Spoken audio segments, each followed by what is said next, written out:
a estudiar, como siempre, desde la palabra. Porque, como hemos visto, la mayordomía viene de la palabra del Señor. No es una teoría administrativa del mundo que podemos estudiar en una universidad o en una academia, sino que es la sabiduría del Señor que a través de su palabra nos las ha entregado para que nosotros la pongamos en práctica. 1 Timoteo 6, del 3 al 4. 6, del 3 al 4.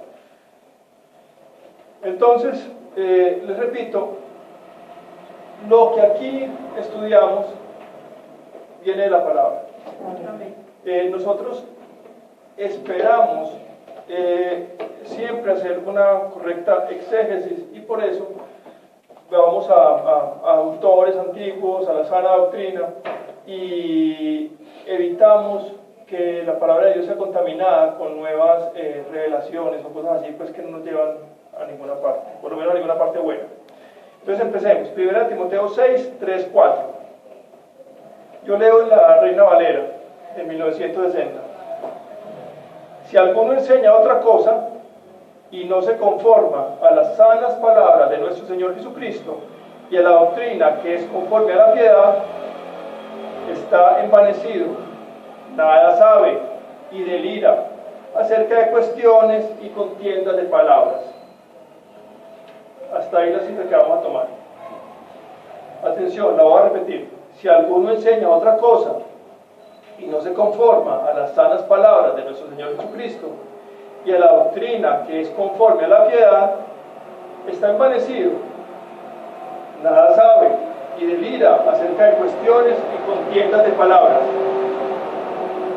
Ya saben más o menos para dónde vamos. Vamos a hablar de una sana doctrina que debe tener un fiel mayordomo. Pero antes, los invito a que oremos, que nos pongamos en unidad, que unamos nuestros corazones para que el Señor nos ilumine en esta clase de hoy. Amado Padre Celestial, llévanos a conformarnos cada día a la sana doctrina que está explícita en tu palabra. No permitas que nos alejemos de ti, corriendo tras bagatelas y perdiendo el objetivo de la vida eterna a cambio de cosas materiales que nos ofrece este mundo. Danos la sabiduría necesaria para tener un sano equilibrio que nos permita vivir en este mundo como peregrinos, pero con los ojos puestos en Jesús, quien nos dio la vida eterna por medio de su preciosa sangre.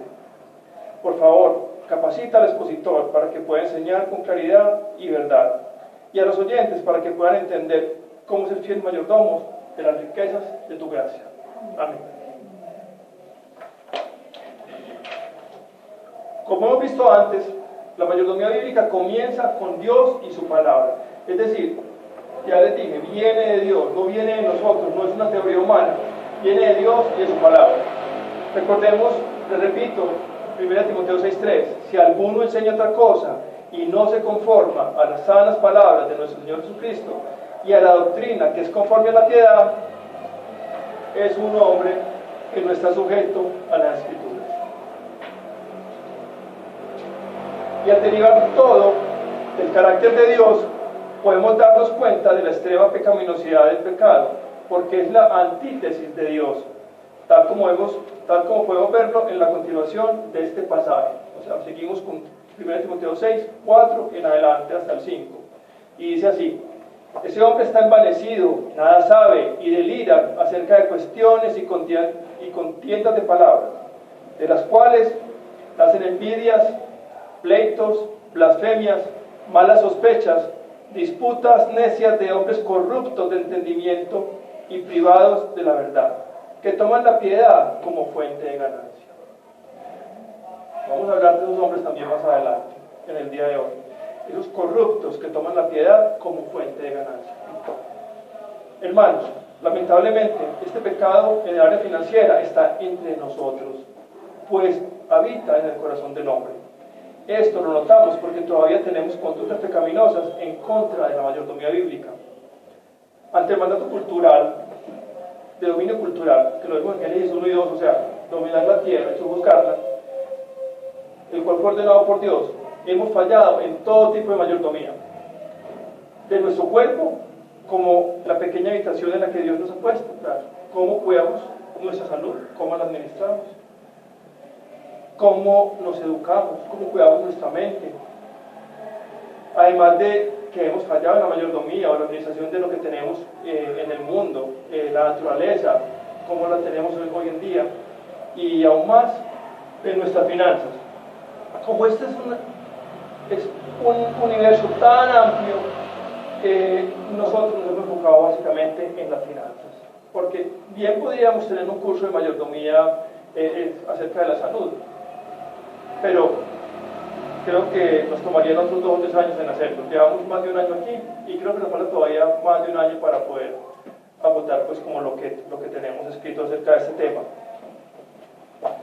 Entonces, reconocer quién es Dios, principalmente en esos atributos que cooperan para afianzar la idea de la mayordomía y luego admitir nuestro pecado, debe llevarnos a poner en práctica los principios éticos que parten de la naturaleza divina para que nuestras conductas no partan de lo racional, como respuesta a un problema o para vivir bien, sino que sean derivadas del carácter de Dios.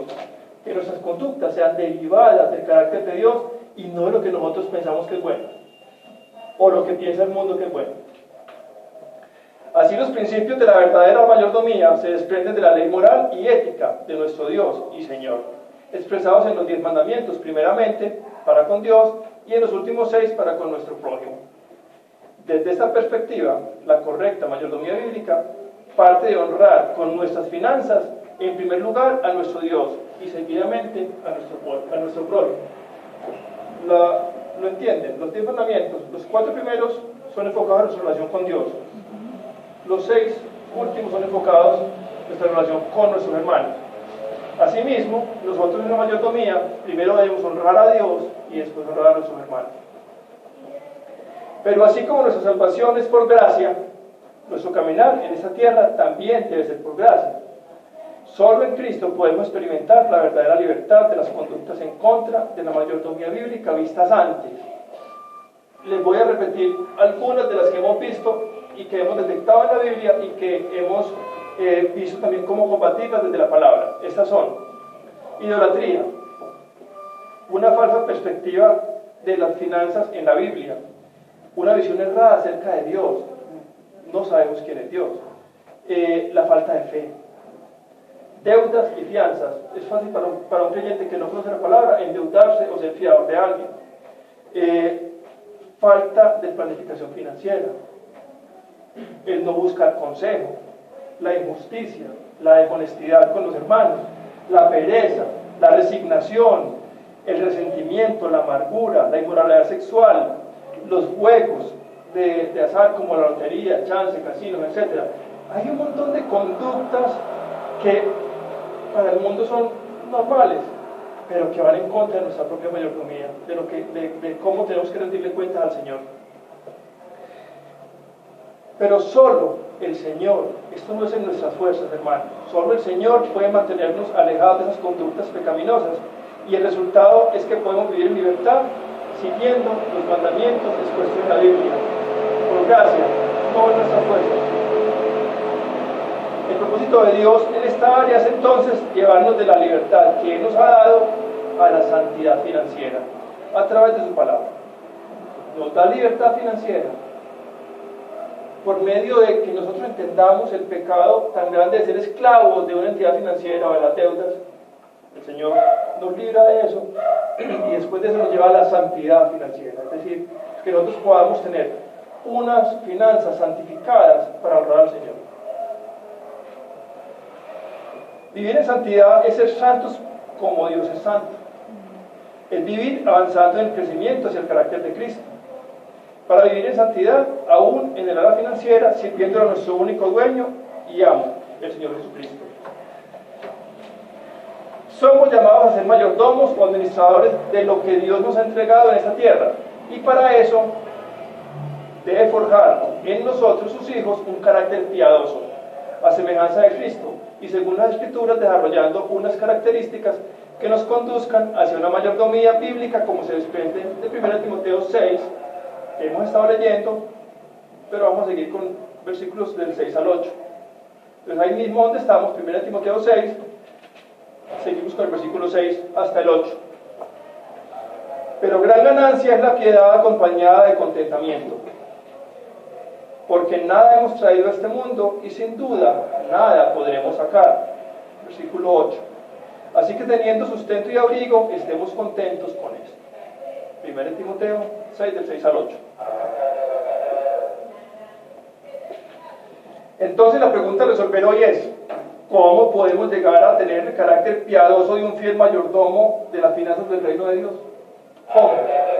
Esa es la pregunta a resolver, ¿cierto?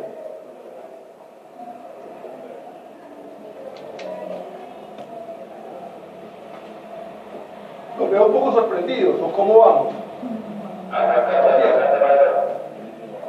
Recuerden que al final podemos tener una pequeña sesión de preguntas y respuestas, si les quedan algunas dudas. Entonces hoy veremos una clase que se titula El carácter de un fiel mayordomo. El carácter de un fiel mayordomo. Para eso lo vamos a dividir en tres partes. La primera es: vamos a hacer unas definiciones, vamos a entender lo que es carácter, entender lo que es mayordomo y entender lo que es economía. La segunda parte es las características de un fiel mayordomo, o sea, lo que hace parte del carácter de un fiel mayordomo. Escogimos 10 puntos que son los más evidentes. Y la tercera parte es las escrituras como único fundamento de un fiel mayordomo. Entonces, para empezar, vamos a definir esos tres términos. Primero, carácter. Según la Real Academia de la Lengua Española, carácter es: dos puntos, la señal o marca que se imprime, pinta o esculpe en algo, la marca o hierro con que los animales de un rebaño se distinguen de los de otro, o el conjunto de cualidades o circunstancias propias de una casa, de una cosa, de una persona o de una colectividad, que los distingue por su modo de ser u obrar de los demás. El carácter es lo que nosotros somos. En conclusión, carácter es la suma total de todas las cualidades positivas y negativas en el alma de una persona, conformada por pensamientos, valores, motivaciones, actitudes, intenciones, sentimientos y acciones. Pero vamos un poquito más profundo para no equivocarnos. Pues carácter es distinto a reputación, es muy distinto. La reputación es lo que la gente dice de usted. Esa persona tiene una buena reputación o una mala reputación, dice la gente. Pero carácter es lo que realmente usted es en su intimidad, cuando está fuera del alcance de los demás. Es cuestión de quién eres, o sea, quiénes somos. Eso determina lo que hacemos. Jesús dio mucha importancia a esta verdad en sus enseñanzas del Sermón del Monte. Los invito a que la lean. Mateo del 5 al 7, capítulo 5 al 7. El carácter es algo que se va formando, pues nadie nace con el carácter de Cristo ya formado. Este se va estableciendo después de la conversión, a través de un proceso en su trato con Dios, llamado santificación. Así, las características de un mayordomo o administrador de las finanzas del reino se forjan en este proceso de conocimiento de los preceptos de Dios conforme a la imagen de Cristo. Los niños que crecen en hogares de creyentes comprometidos con la palabra, no de creyentes nominales, tienen una ventaja muy grande, y es que van formando su carácter a través de las escrituras, con las devocionales, con el ver cómo actúan sus padres, con el ver lo que enseñan en la iglesia. El carácter se va formando. Esos niños están expuestos todos los días al mundo, o sea, van al colegio o lo que sea, y se dan cuenta que hay realmente dos mundos diferentes. El mundo de la gente del mundo, y como vemos el mundo de los creyentes, que lo vemos como peregrinos, que estamos aquí, pero no somos de aquí. Y tenemos que tener un carácter que nos diferencie de las gentes del mundo. Vamos a Efesios 4:13, por favor.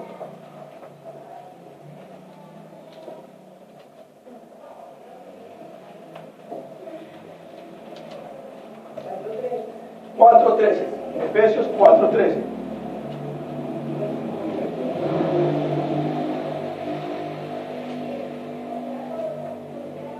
Leo para ustedes en la Reina Valera. Hasta que todos lleguemos a la unidad de la fe y del conocimiento del Hijo de Dios, a un varón perfecto, a la medida de la estatura de la plenitud de Cristo. Es decir, hasta cuando todos lleguemos al carácter de Cristo. Aquí, hermanos, no lo vamos a lograr, pero tenemos que hacer todo lo posible por llegar a esa estatura de Cristo. Es nuestra meta y es nuestro único ejemplo. No tenemos ningún ejemplo distinto a Cristo. Nos queda claro lo que es el carácter. En resumidas cuentas, el carácter es lo que tú eres cuando nadie te ve. Ese es el carácter. Mayordomo o administrador. Segundo término a definir: mayordomo o administrador. Por otro lado está el concepto de administrador. Según el teólogo John Stott, este concepto era más conocido en el mundo antiguo que en el moderno. En nuestro vocabulario cotidiano, un administrador alude únicamente a empresas de comercio, industria, instituciones, entre otros. Pero en los tiempos bíblicos, todo buen padre de familia era administrador, o tenía uno para dirigir los asuntos de su casa, su propiedad, su granja, su viña, sus cuentas, sus esclavos, etc. Aunque no se emplea en ninguna palabra hebrea para identificar, para identificar al administrador, podemos encontrar e identificar al administrador mediante palabras en el Antiguo Testamento. Se encuentran particularmente en las familias nobles y en las cortes reales de Judá, Egipto y Babilonia. Así José tenía un administrador en Egipto. Este mayordomo de su casa estaba encargado de atender a sus huéspedes. Procuraba que tuvieran agua para los pies y forraje para los asnos. Era responsable de matar los animales para comer y de preparar las comidas, y entre otras funciones. Si quieren estudiar cómo funcionaba un administrador en el Antiguo Egipto, pueden leer Génesis 43 y 44 y verán las funciones del administrador que tenía José. De manera parecida, los reyes de Judá tenían un administrador encargado de la casa real y tenía gran autoridad dentro de esta. Ejercía una supervisión paternal sobre sus miembros, y el símbolo de su cargo era una llave, que sugiere indudablemente la cerradura de los almacenes donde se guardaban todos los bienes. También está el caso de Sebna, lo podemos ver en Isaías 22. Un ejemplo negativo acerca de un mayordomo a quien el Señor, por boca de Isaías, le pide cuentas de su mayordomía, lo halla fallo y lo destituye.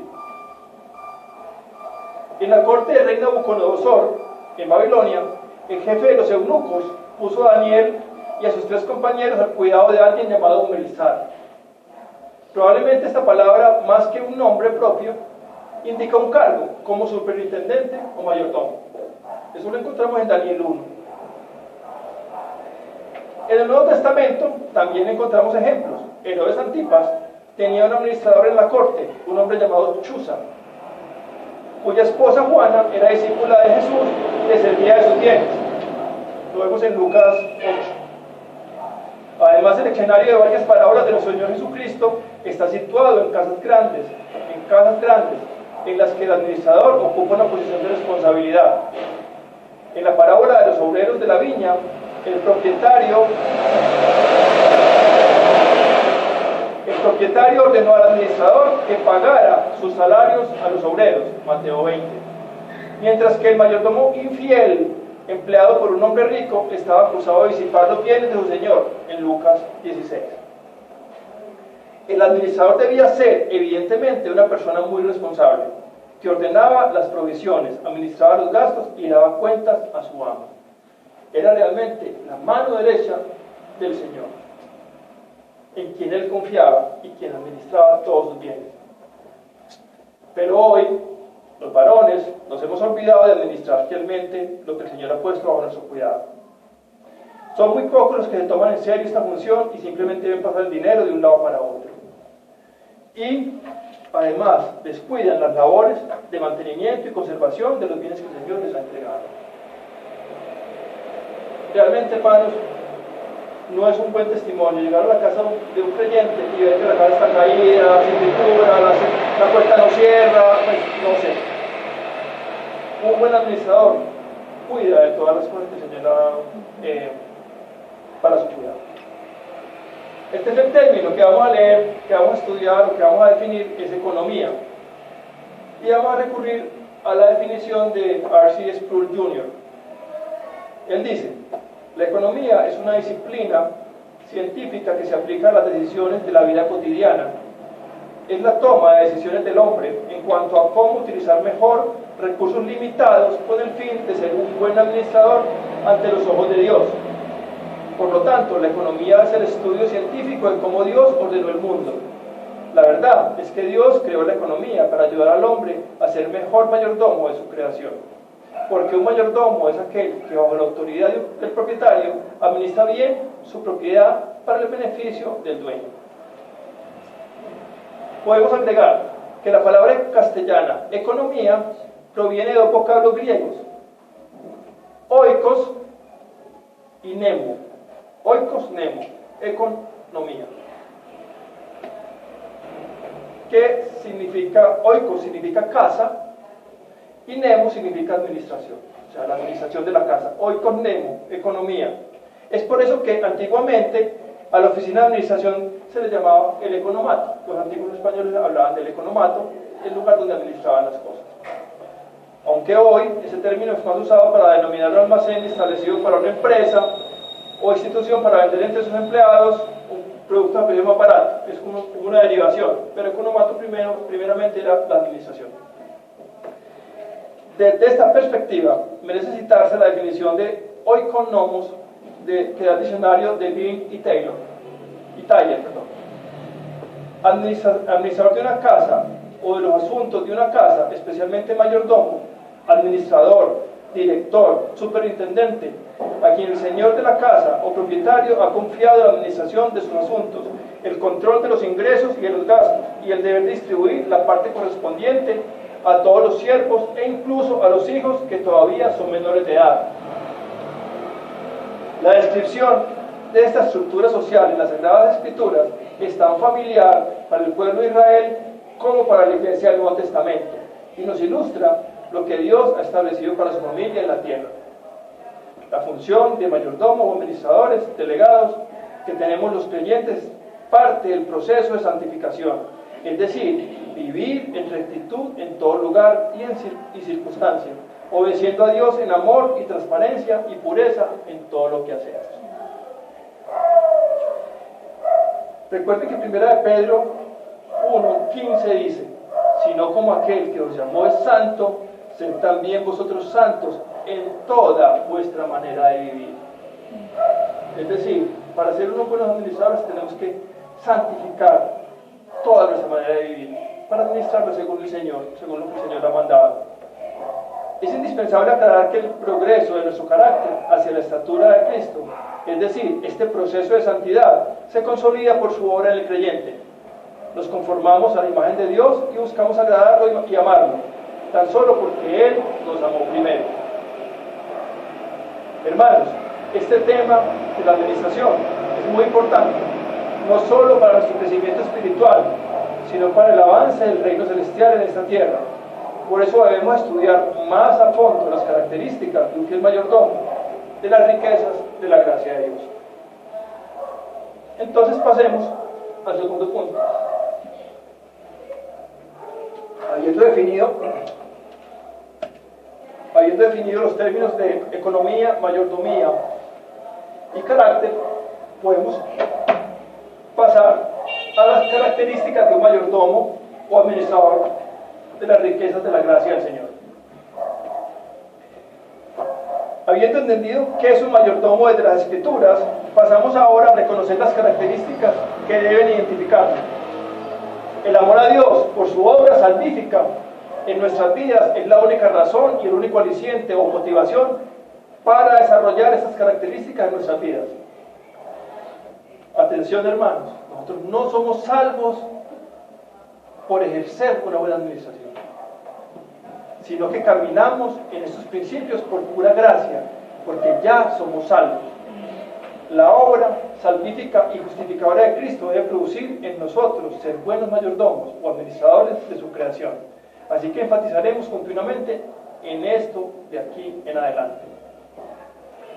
La única razón por la cual podemos amar a Dios es porque el carácter de Cristo ha sido imputado en nosotros, es decir, Él nos amó primero. Sin embargo, este proceso de santificación es sinergístico. ¿Saben qué es sinergístico? Sinergístico es que hay doble cooperación. El Espíritu Santo y nosotros cooperamos en una sinergia. Distinto a monergístico, que es una función solamente de Dios. Mono uno. Y sinergia es que somos los dos que trabajamos juntos. Este proceso de santificación es sinergístico, es decir, Dios nos pone la impronta del carácter de Cristo, pero debe ser ejercitada por nosotros. Este proceso hacia la santidad en el área financiera involucra que el administrador o mayordomo de Dios tenga unas características específicas y que desarrolle un estilo de vida basado en ellas, es decir, que las haga vida en su vida. Las características principales de un administrador, pueden haber otras, pero estas son las principales, son la fe en Dios, es decir, es un hombre de fe. El contentamiento, es un hombre que está contento con lo que tiene.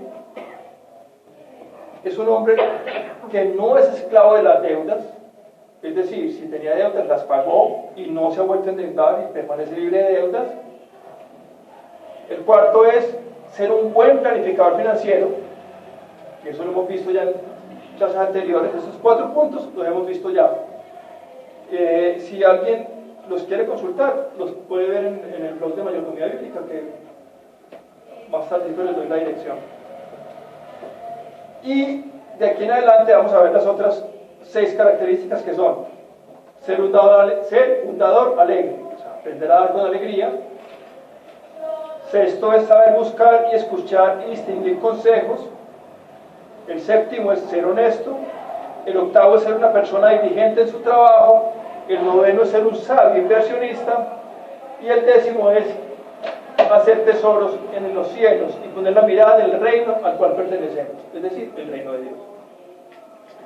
Así que estas son las principales características que dan evidencia de un corazón regenerado, descritas en las Escrituras para ser un mayordomo o administrador de Dios.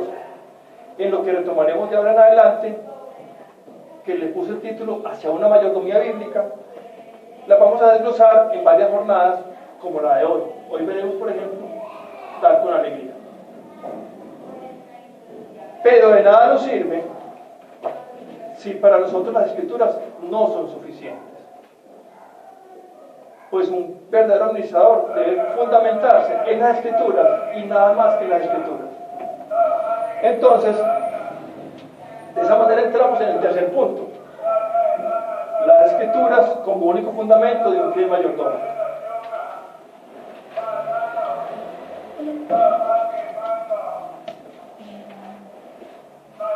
Les pido que pongan mucha atención en este punto, porque es un punto que es muy sencillo, pero que nos puede enredar mucho, porque hemos visto muchos ejemplos de iglesias, pastores y hermanos que son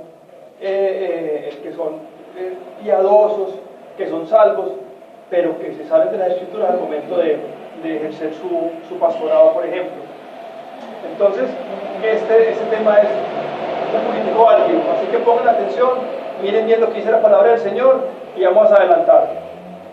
Segunda de Timoteo 3, del 16 al 17, dice lo siguiente, y es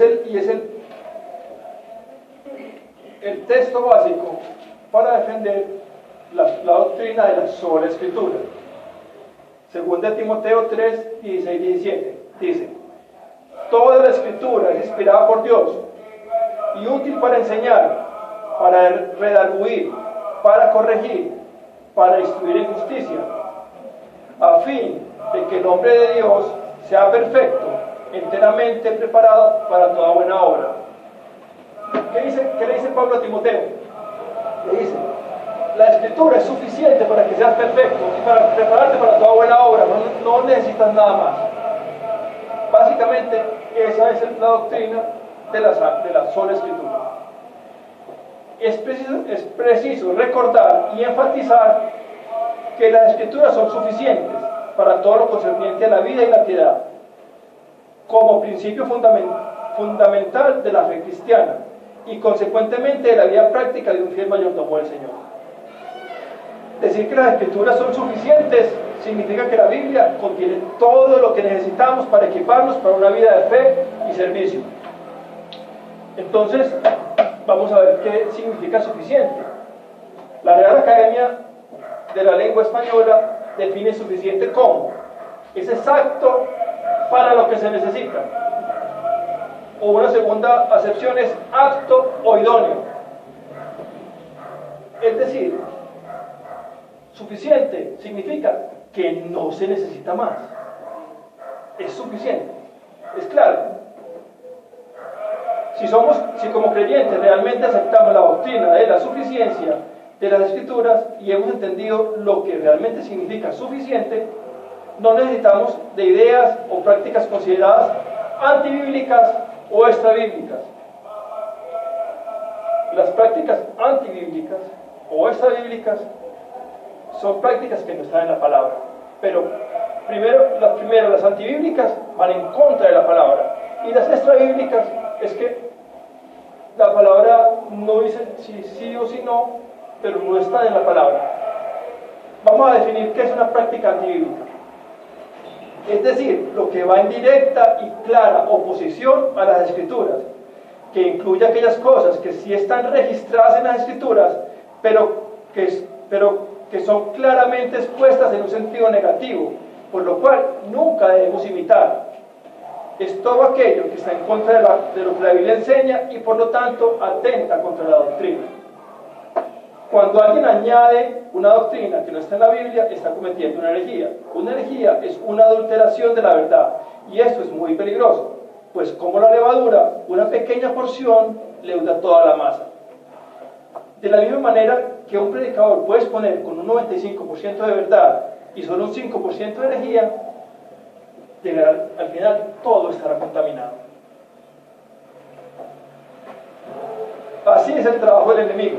No se presentará delante de ti de tal manera que sea evidente el engaño y la mentira, sino que te dirá la verdad con un poquito de mentira, para obtener el resultado que es pervertir la santa palabra del Señor.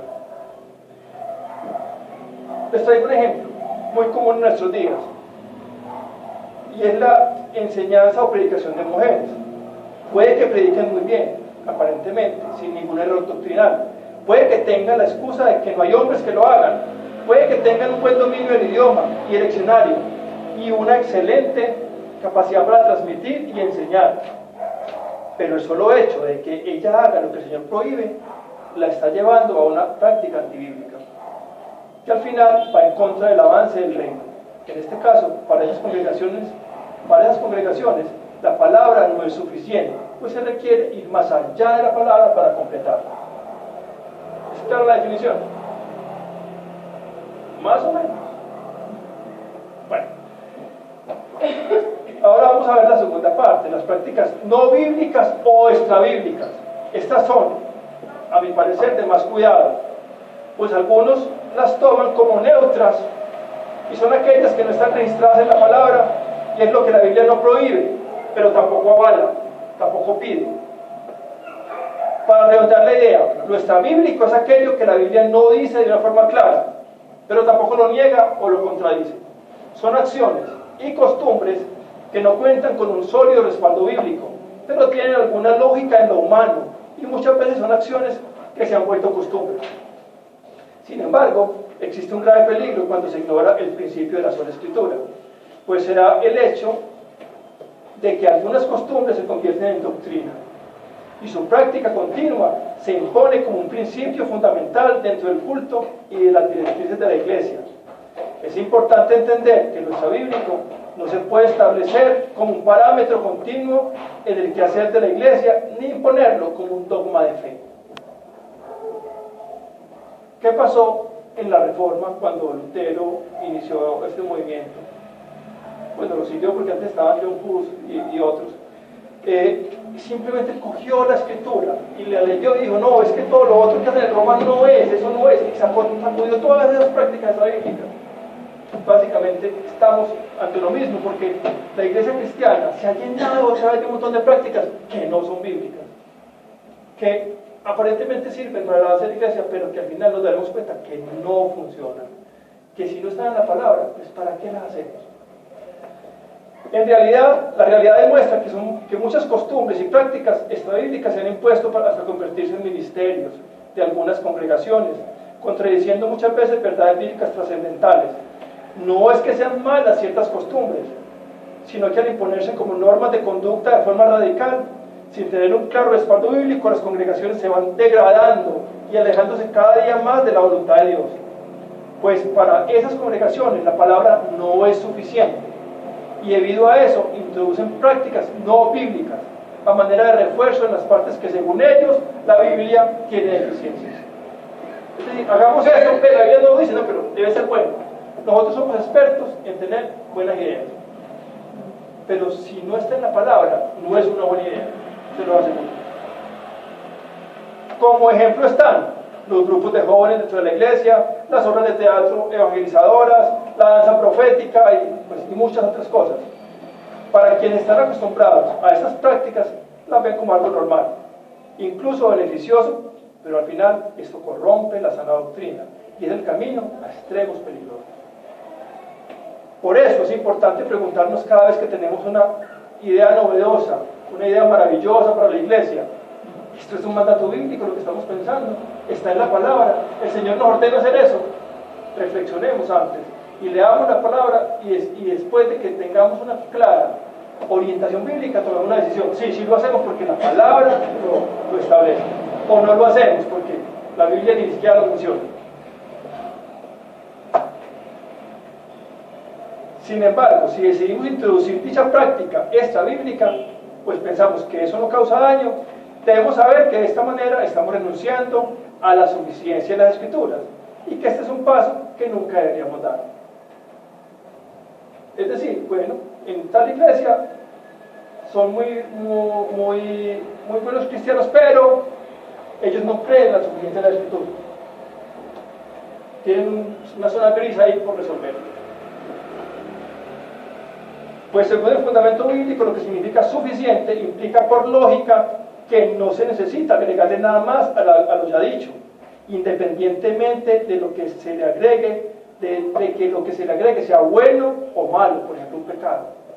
Así que el punto no es si algo es pecado o si no lo es.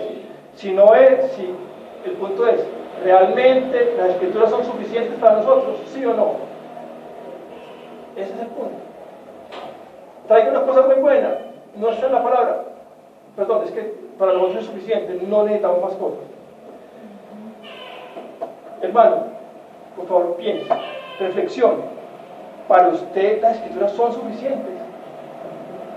¿O cree que se necesitan prácticas bíblicas para el avance de la iglesia? Y si quiere ir más allá, pregúntese si en su vida familiar y personal la Escritura es suficiente. En nuestra familia la Escritura es suficiente. En mi vida la Escritura es suficiente. Es un compromiso bien grande. Y no es fácil, hermano. Pero con la ayuda del Señor sabemos que lo podemos lograr. Nuestro entendimiento y aceptación de la doctrina de la suficiencia de las Escrituras implica que todo lo que necesitamos para la vida y la piedad, las buenas obras y la santificación está ahí. Y es enfática en que no se nos ha permitido agregarle nada más, así parezca bueno, eficaz, práctico o exitoso. Volviendo primero a Timoteo 6:3, repitamos lo que leímos al principio. Si alguno enseña otra cosa y no se conforma a las sanas palabras de nuestro Señor Jesucristo y a la doctrina que es conforme a la piedad, está envanecido, nada sabe y delira acerca de cuestiones y contiendas de palabras, de las cuales hacen envidias, pleitos, blasfemias, malas sospechas, disputas necias de hombres corruptos de entendimiento y privados de la verdad. Y Gálatas 1:8 dice: mas si aún nosotros o un ángel del cielo os anunciare otro evangelio diferente del que os hemos anunciado, sea anatema. También debemos considerar que las Escrituras nunca han sugerido que la vida cristiana, el camino a la madurez y a la santidad sean fáciles. Por el contrario, debemos recordar que aunque los mandamientos del Señor no son gravosos, los tres enemigos del creyente, el mundo, la carne y el diablo, pueden hacer nuestra vida muy difícil. Además, nuestro Señor Jesucristo nos advirtió que sufriríamos por su causa, por seguir sus preceptos con fidelidad, y que el camino sería estrecho, aunque también nos prometió que sería inmenso el gozo de una vida eterna al lado de Él.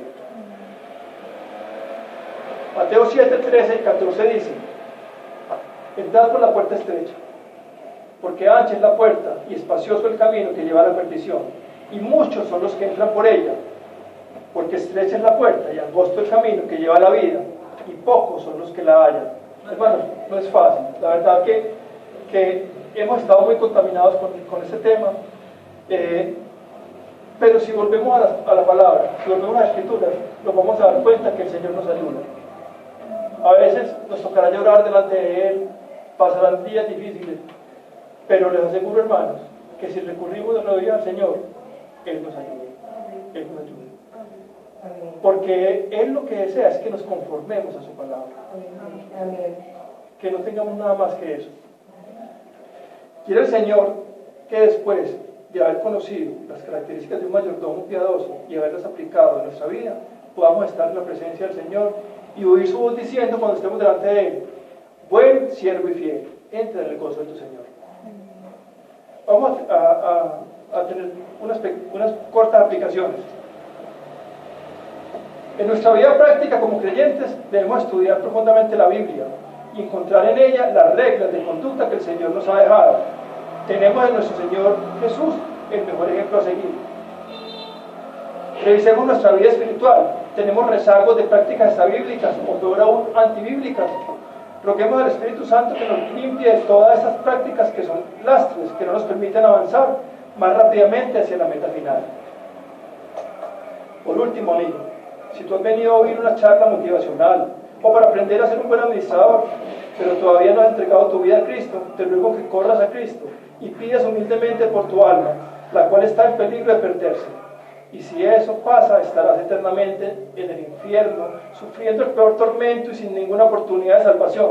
Por favor, amigo, corre a Cristo y humíllate delante de Él y ruega por tu alma, pues no hay nadie que pueda decir que fue a Cristo y Él lo rechazó. Oremos. Amado Padre Celestial, muchas gracias por permitirnos recibir tu palabra. Gracias porque en este libro encontramos la verdad, la única verdad. Gracias por permitirnos leerlo y entender y aprender de él todo lo necesario para una vida de piedad y a tu servicio. Ayúdanos a cultivar el carácter de un fiel mayordomo, para que cuando estemos dando cuentas delante de ti podamos oír: buen siervo fiel, entra en el gozo de tu Señor. Amado Padre, tú has oído nuestra continua oración por la salvación de nuestros seres queridos. Por eso, en unidad, aquí como iglesia, te pedimos, Señor, te rogamos por aquellos familiares, amigos y vecinos y compañeros. Ten misericordia de ellos y sálvalos, Señor. Por favor, Señor, sálvalos. Ellos están muertos en delitos y pecados y no pueden ir hacia ti. Tómalos, Señor, con tu amor eterno y tráelos a la vida. Por favor, amado Señor, no los dejes perder. Todo esto, Señor, te lo pedimos en el nombre de Jesús. Amén.